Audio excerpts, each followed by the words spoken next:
Hi everyone, it's Steffi from Family Health and Happiness, and today I am back in the laundry. I am doing the tiling today, so I thought I'd take you along.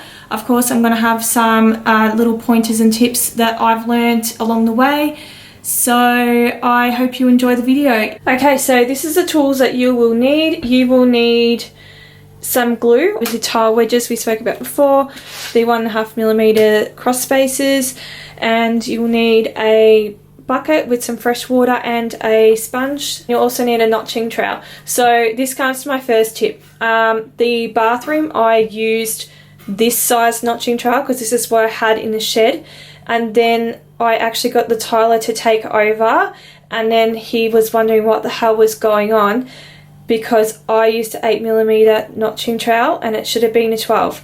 So tip 1, go to a tile place or speak to a professional and get the right size. I've just got my level out and I placed it on top of the tile, just this one here that I did, and I've just got the pencil and just marked under it. Now I've got my first cut on this wall and I can continue to tile up here. So a lot of tilers, you'll notice, will screed the wall, so that means they get the glue and they put all the glue, like a heap of glue, on the wall, and then they'll just go bang bang bang bang bang with the tiles. So we can't do that here because you'll see there's lots of unlevel bits here. I tried to do it and then it got really messy. So if you've got unlevel walls, just do one tile at a time. I'm just going to put some glue on.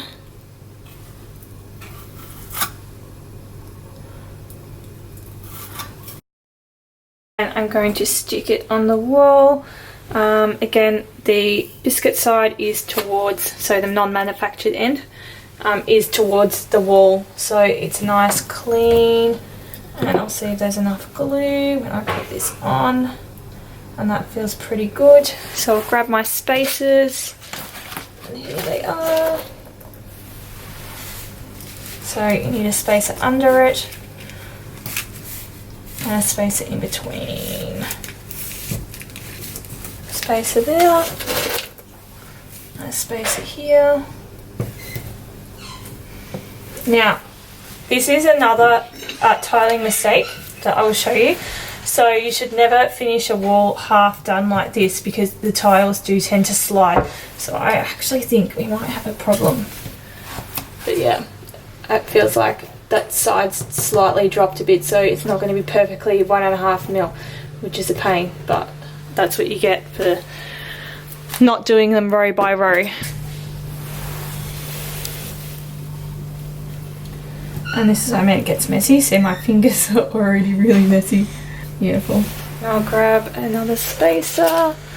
You can definitely see that the other one has dropped a little bit, so it's not even perfectly straight there. So if you're wondering where did I learn how to tile, so as we spoke about mosaics before, I did do mosaic tiling, and then I learnt, so self-taught there, and then I met Talia's father, and he's actually a qualified floor and wall tiler.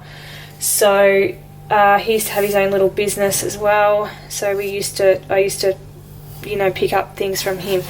So yeah, that's where I've learned what I know from,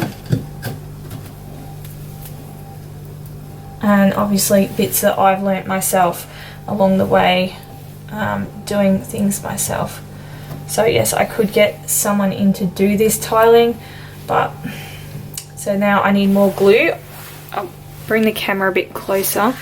I don't know if you can see that, but it's actually, yeah, I don't think you can see it, but it's actually, this one's raised a bit more, so it does need more glue.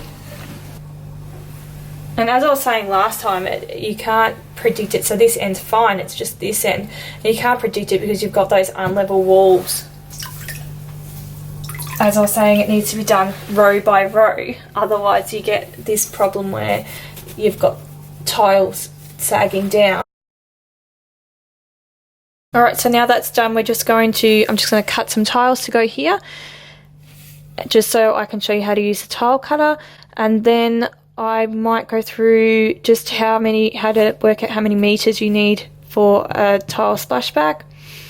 And then we might go and pick my tiler's brain because he's in the bathroom right now. So I'm starting up here and I'm just going to mark the tile where I want to cut it. So here's my line across here. That line matches up with this line here. I'm going to cut it on this side of the tile, the cutting wheel more onto that side. It's better off to be a bit smaller and a bit bigger because you're going to just put some silicone in there anyway. This is a tile cutter I'm using. It's only a small tile cutter. It's a Sigma brand. You can hire them for a day as well. And I've also been told from the tiler that if you've only got a couple of cuts, you can actually pay a tile shop to cut them for you. So that's pretty awesome. Anyway, did you see how easy it is? You'd be like, nah, I'm doing it myself. I don't want to, I'm not going to go pay a tile shop. But then in saying that, if you've only got a couple of cuts anyway, so I just push on the handle, done, and that's it. So that's your cut. That's the tile there, and it sits on the line there. I do that, and then the next one, because it is a brick pattern, is going to be half that size again, but it'll be, yeah, so half the length of this, and it will go there, and it'll be a full tile, so it'll just be straight cut in half. That one now. You want the manufactured edges in the middle as well. I did say before you want as many as you can on the side here, so you just sand this back to make it nice and smooth, because you do want all your manufactured edges in the middle, and then you want as many manufactured edges on the end here. But yeah, you're not going to be able to avoid that in here, so I would just sand that bit back with a bit of sandpaper, just to make it smooth and to make it look a bit better too. The reason why I've set it out like this, you could set it out with a smaller cut there, but then you might end up with large cut here in the corner, and then you won't be able to do your small cuts there, so you want to make sure you've got small cuts there where the window is. That's how I've worked out how to do it. Okay, so before I start tiling the rest, I thought I would show you how I got those measurements to start with. So getting the measurements right is key, because you'll end up spending way too much money on tiles because you'll be getting tiles that you don't need, or you won't get enough tiles, and then what will happen is you'll need to order more, and it might be in a different batch, so then the colours might be slightly different, or they might be slightly different thickness. So I've always been told to make sure that you get exactly the right amount to start with. So just a quick basic rule of measurement. So you measure your length and then times by your width, and basically you multiply that. So here's just a little example here, and that gives you your millimeters squared, and then obviously convert that back into meters squared, and then you're going to add 10%, so 10% is for wastage. I'm just in the bathroom and I am going to pick my tiler's brain because he's here, and he's going to give us a few pointers. Here he is here, grouting away. How cool is my tiles? Wowee!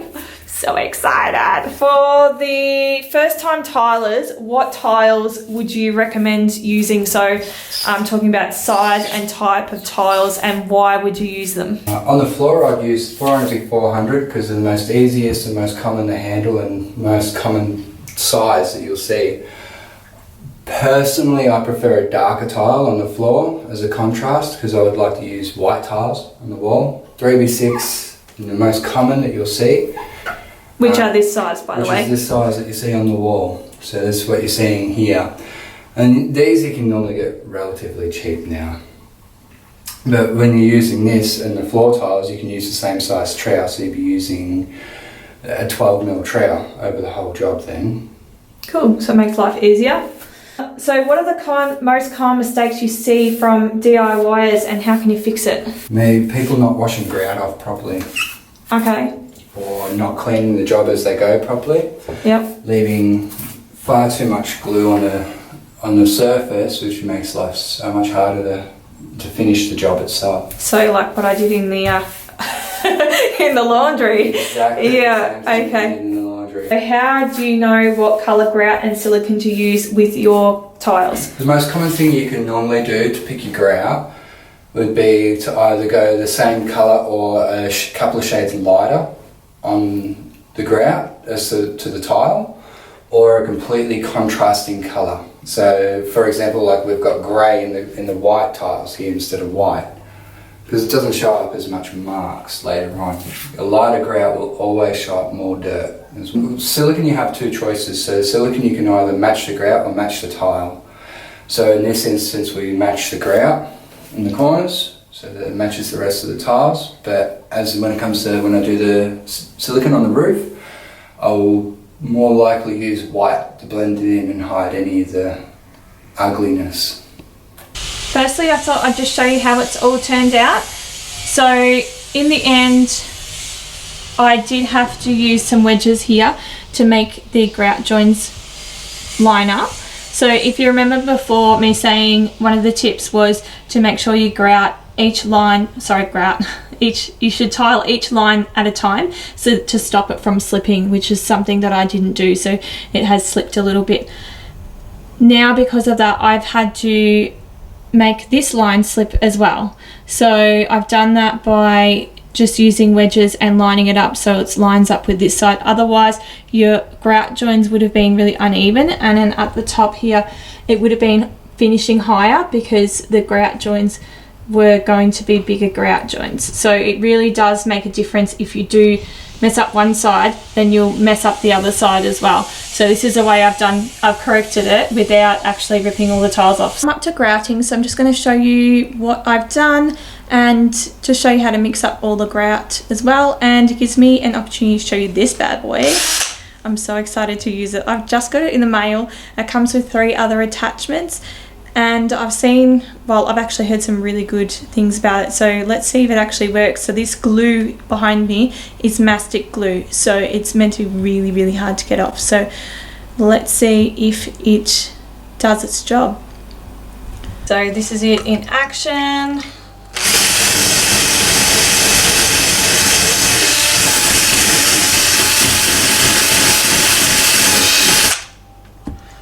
I'm just using hot water and sugar soap, but it certainly doesn't get it off, but it's certainly loosened it, that's for sure. It's easier to get it off than what it was before. This is going to be a very long, fun process. So now I'm just up to grouting. I've just mixed the grout. I'm just going to show you the consistency that it should be. So this is it here.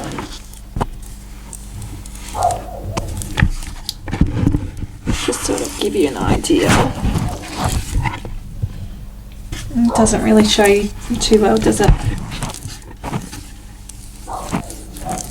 But it's not, this is sort of the consistency that you want. It's not, if you do it a bit harder than this, it's going to go off too quick. If you do it, you don't want it too runny either. So you need to sort of get it right. All it is just grout and water.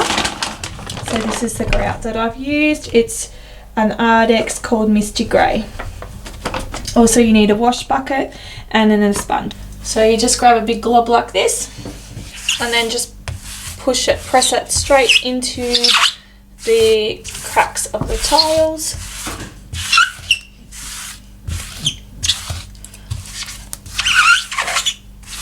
I usually go sort of down and then across. Do you want to wait till this sets a little bit, so you do the whole entire splashback? By the time you've done the whole entire splashback, you go back to the start and then you can let it be ready to wash off because it would have set enough to wash off. So this is the end result. Thought I'd just show you one from further back. If I go a little bit closer, the lighting's just not great because it's night time. And that's what it looks like.